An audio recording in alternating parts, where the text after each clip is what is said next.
మా మమ్మీ పోసే అటుకుల దోసకి చాలా అంటే చాలా మంది ఫ్యాన్స్ ఉన్నారు. ఫస్ట్ ఇంటికొచ్చిన తర్వాత క్రిస్పీ దోసల తర్వాత అడిగేది ఫస్ట్ ఇదొచ్చేసి ఇదే అనమాట. చాలా అంటే చాలా టేస్టీగా ఉంటుంది. ఈరోజైతే నేను పిండి నానబెట్టుకోవడం ఎలా దగ్గర నుంచి దాన్ని ఎలా రుబ్బుకోవాలి అనే దాకా మొత్తం చెప్తానమాట. ఫస్ట్ అయితే ఒక టిన్ తీసుకొని దాంట్లో 3 గ్లాసులు పచ్చి బియ్యం అయితే నానబెట్టుకోవాలి.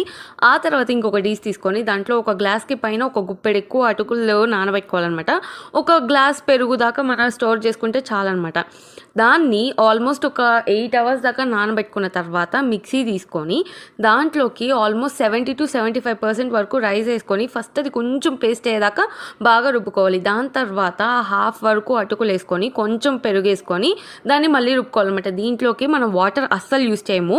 ఓన్లీ పెరుగు లేదా మజ్జిగ మాత్రమే యూస్ చేసి రుబ్బుకుంటాం అనమాట.